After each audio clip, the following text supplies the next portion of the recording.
As I'm sure almost all of you know, I have plenty of videos on the vocab that comes up in the GRE, including my last video, 2.5 hours of amazing vocabulary. But I often get comments like, how often do these words actually come up, and how will we spot them, and how do we answer questions based on this vocab? So I thought I'd do a new video series called Vocabulary in Context, where basically I'll go through ETS and other questions, and we'll answer them together. I won't have seen the questions, and you'll see just how often these kind of words come up in the real test. Now, obviously, no one knows exactly what words are going to come up in your test, but given that these are the official resources that ETS puts out, they're kind of legally obliged to make the real test pretty close to this.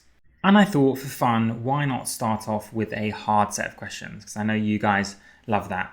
Future videos might cover medium and lower level questions. Either way, I'm going to show you how I answer these questions, and then afterwards we're going to have a quick look at how vocab was important and helpful, but not the whole story.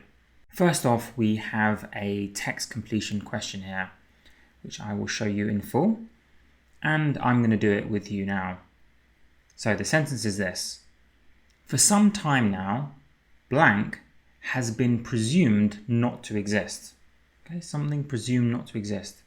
The cynical conviction that everybody has an angle is considered wisdom. So if everyone has an angle, everyone has a point of view, something therefore has been presumed not to exist.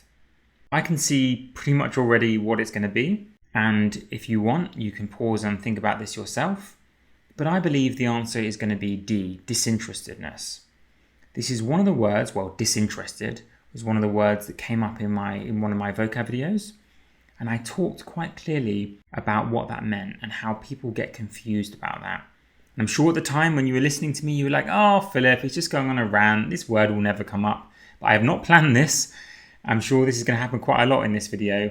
This word did come up in my list, and it's the correct answer, because disinterested does not mean uninterested. It doesn't mean bored, oh, I don't care, I'm uninterested.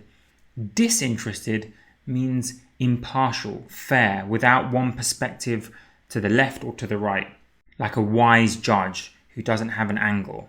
And this fits the sentence perfectly, because disinterestedness, being impartial, is presumed not to exist because people now believe cynically that everybody has an angle.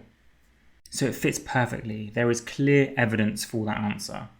Which brings me to the other main theme of today. We're going to talk about how for text completion questions and sentence equivalence questions, we always want evidence for our answer.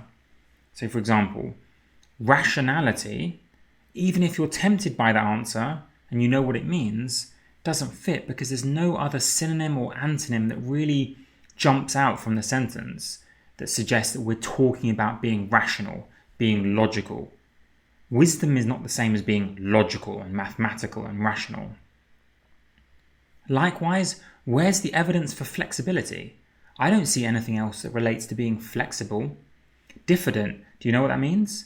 If you don't, it's because you haven't finished my entire vocab list, because in one of my videos, I'm 100% sure the word diffident came up, which means lacking confidence. The opposite of confidence, diffidence, lacking confidence. I'm not going to claim that every single vocab word in these questions, which again I haven't seen, is going to be featured in my vocab list because I haven't covered every single word yet, but a lot of them will, and diffidence and disinterestedness have come up. Insincerity, I don't think I've covered that, but it means being fake, not sincere. And again, there's no evidence for that word. So 2 reasons. First, I realised it would be disinterested because that's the opposite of everyone having an angle. But second, even if I didn't know that, the other 4 answers don't have any evidence, synonym, antonym to back them up. So I knew it would be D. Well, technically, obviously, I haven't seen if that's the correct answer, but I'm like 99.9% sure. Anyway, let's do the next question. So the next question here is a text completion again, 2 blank. Human nature and long distances have made exceeding the speed limit a something in the state. Human nature and long distance have made exceeding the speed limit controversial, cherished, disquieting. Okay, none of those words have come up in my list, but nevertheless, Not sure yet. So the legislators surprised no one when acceding has, it's kind of surrendering to or accepting, giving into, acceding to public demand. They something increased penalties for speeding. That's kind of hard, like, are they endorsing it or rejecting it? Because both would make sense here, right? Depending on what you pair it up with. If it's a cherished tradition, like they love doing it, then they surprised no one when they rejected increased penalties for speeding, because everyone loves speeding. That makes total sense to me. Or it could be a disquieting ritual, like disturbing, concerning ritual, and therefore they surprised no one when they endorsed increased penalties for speeding, because everyone hated the speeding. So there's no evidence, I think, in the last 3 lines what it's going to be, because both of those pairs make sense to me, like B and F or C and D. But then this first line is going to give us the evidence, I think. Human nature and long distances have made exceeding the speed limit something.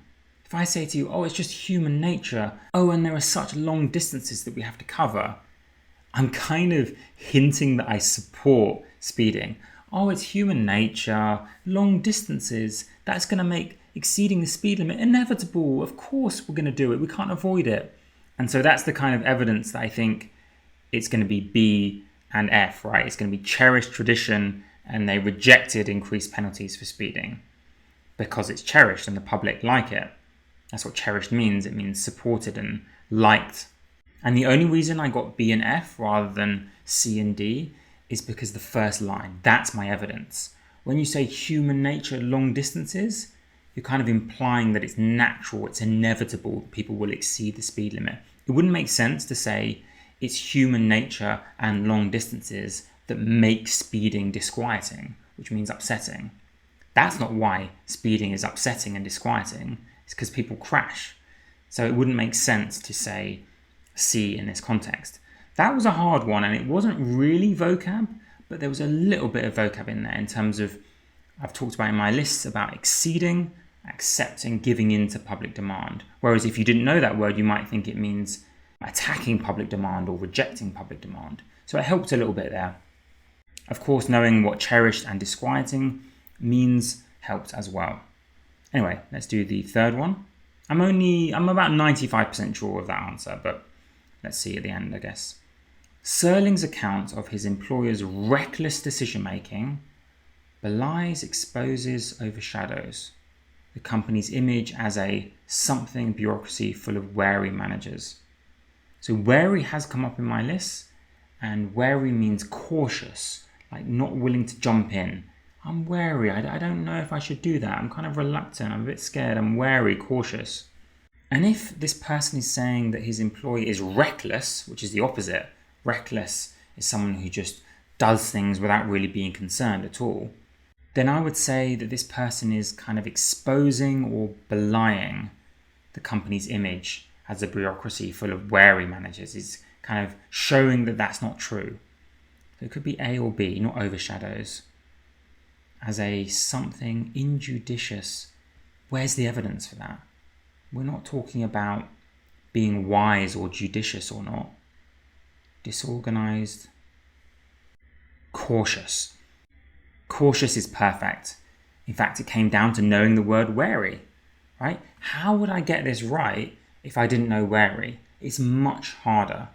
I guess you could know what reckless means and hope that wary meant something the opposite of that, but it wouldn't be as easy. But because I knew that wary meant cautious, and that is one of the words in my vocab playlist, I can tell that the answer is therefore belies and cautious. Belies means, by the way, shows that something is a lie. The person being reckless shows that it's a lie, it belies the image as a cautious bureaucracy full of wary managers. The recklessness shows that that's a lie.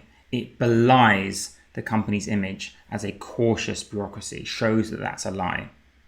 Whereas exposes wouldn't make sense, because exposes means shows that this is the case, but it doesn't show that they're wary, it shows that they're not wary. they're not cautious. So there are two skills going on here. One is understanding the flow of the sentence. I'm going to be honest, it's not all about vocab. I'm not going to pretend that if you finish all my vocab playlist, therefore you're definitely going to get all these questions right. Because you also need to know about the flow of sentences and where the author's going with their sentence. And you need to know about the strategy that I'm talking about today in terms of finding evidence for each of your words. And I could tell that the flow of the sentence was that this person was saying that they're reckless, setting up the fact that they're showing it's a lie that they're wary. That's the first skill, sort of reading slowly enough that I can understand what the author's trying to say. But the second skill is having memorized and understood a deep sense of the vocab that comes up in the GRE and the different definitions that each word has. So it's those two skills coming together that makes you an amazing test taker for text completion and sentence equivalence. Anyway, I'm curious to see more questions so I can see if more of my vocab has come up. So let's keep going. Let's do this one. It's quite a long one here. Let me zoom out a little bit so you can see the whole question. And there it is. Okay, let's do it.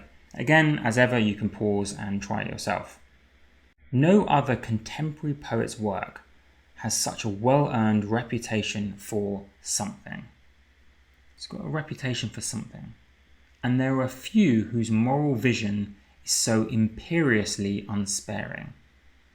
Seriously, sternly, domineeringly unsparing, not holding back. Okay, so he's got a well-earned reputation for patent accessibility. To be accessible means to be understandable. I don't think there's evidence for that. Frivolity has come up in my vocab lists, and that means just silliness, being trivial.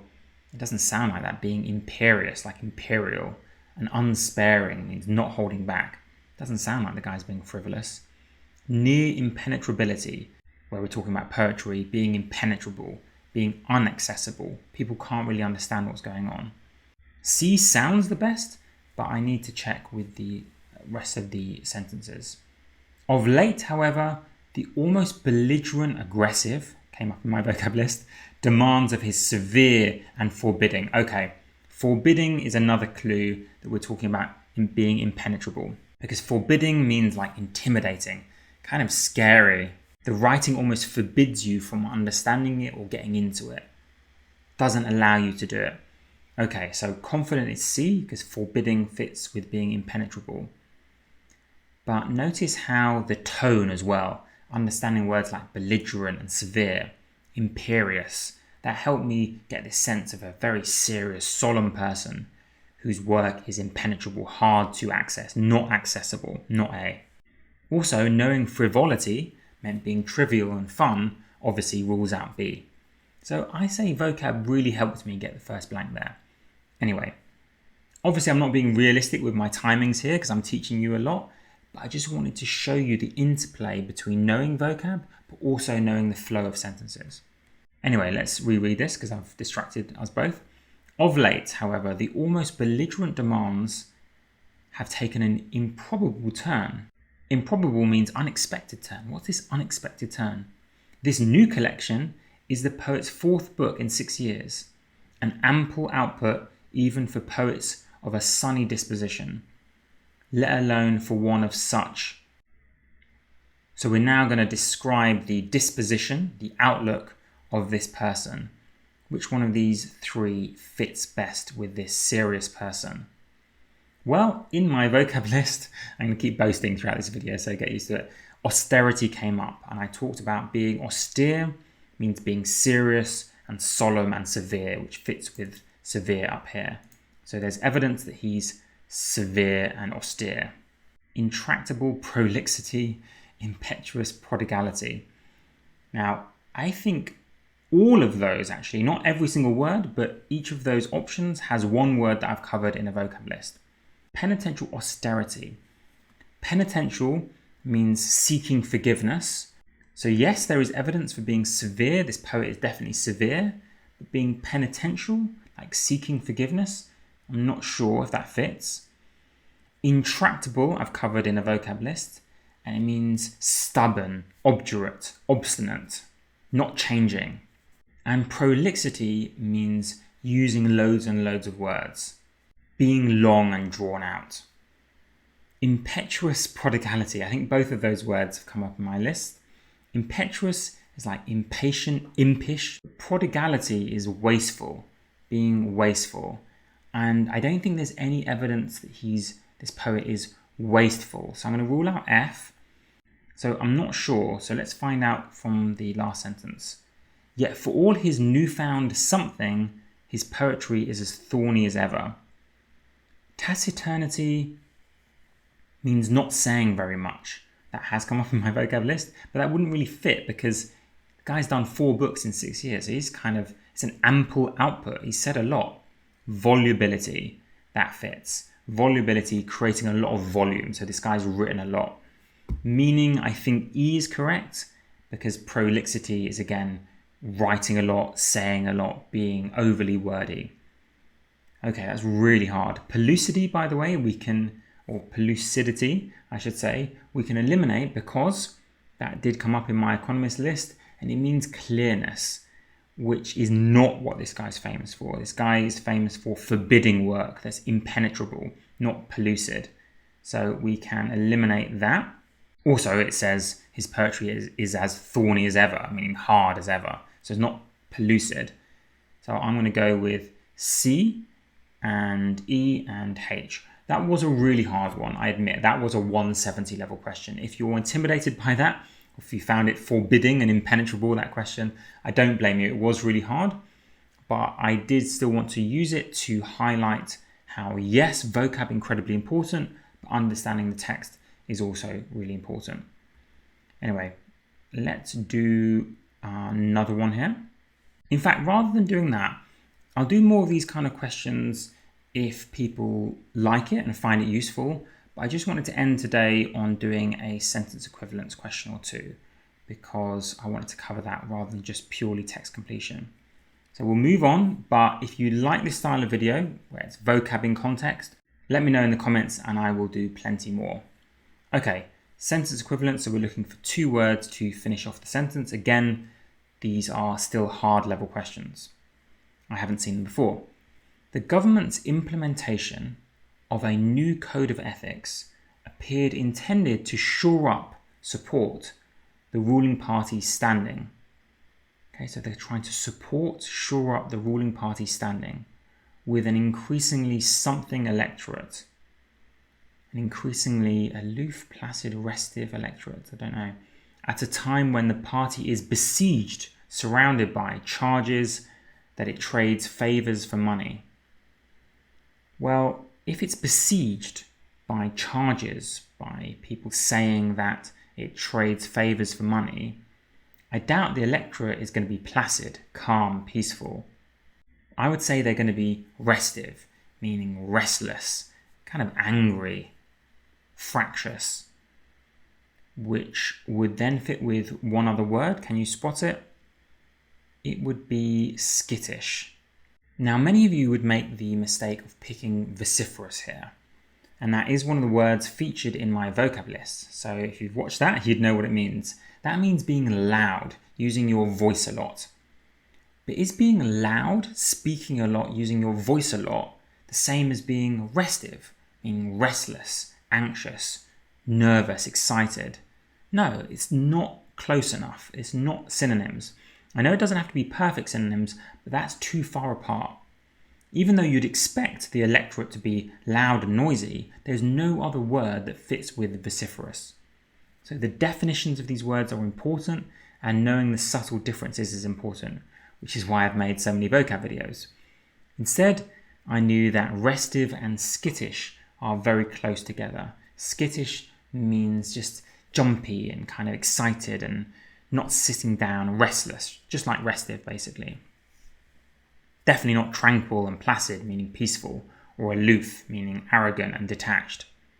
No, what fits is C and D here, and this was a very vocab heavy question. If I didn't know the words, I wouldn't get it right.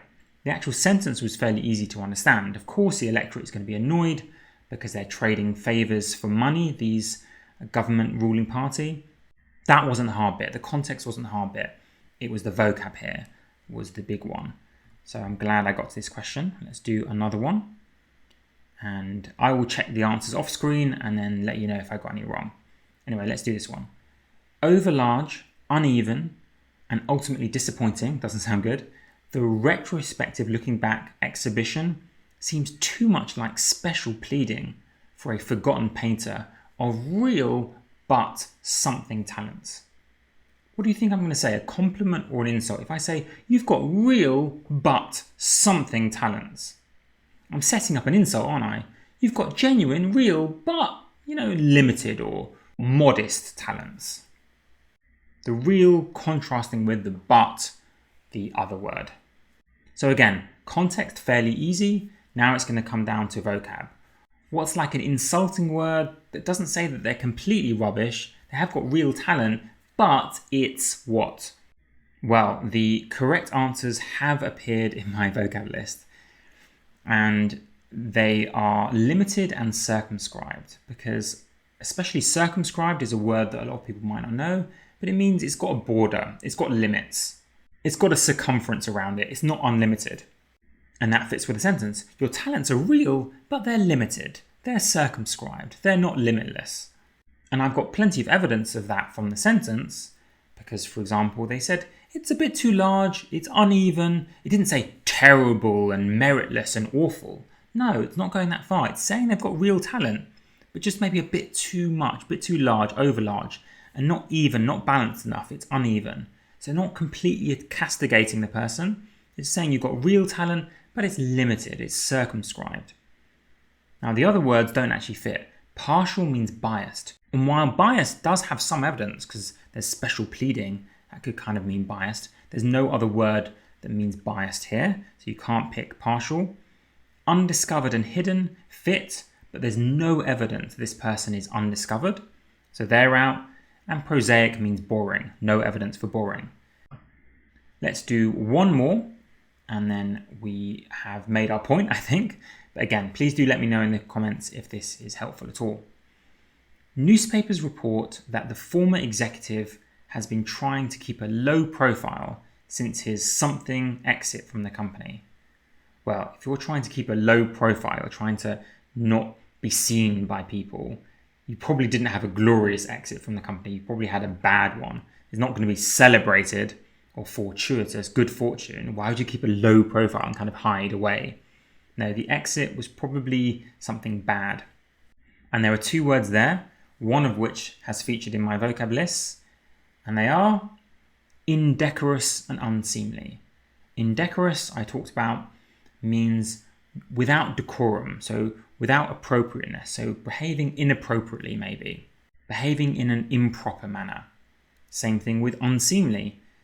Inappropriate, improper, not according to the rules, not like completely outrageous and heinous.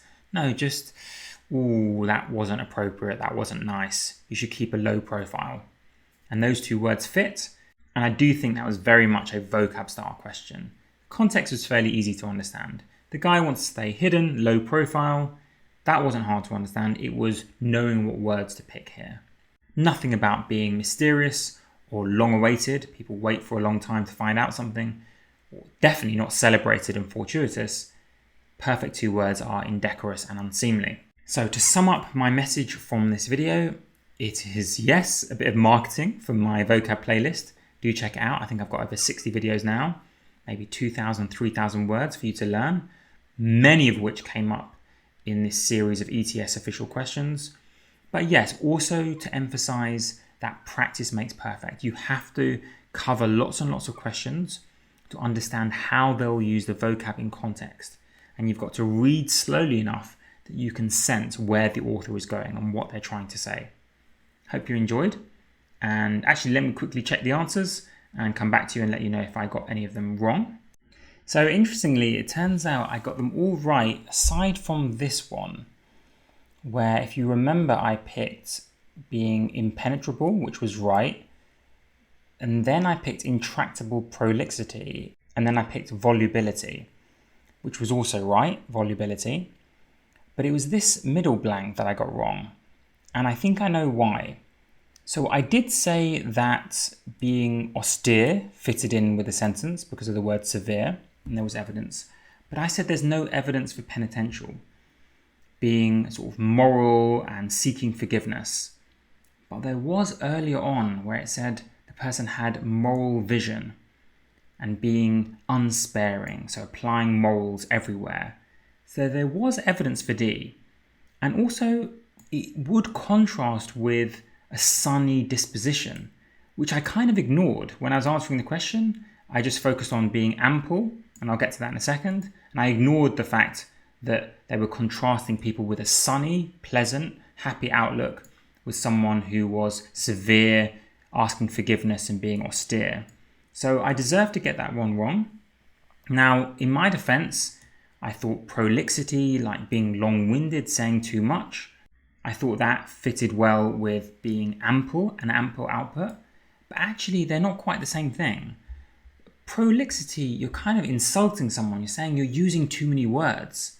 And intractable, you're saying that they're stubborn. But they never actually said that this person was stubborn. I took all of these words meaning serious and impenetrable, but actually nowhere was he described as stubborn, so intractable doesn't fit. And actually nowhere was he described as being long-winded, using too many words.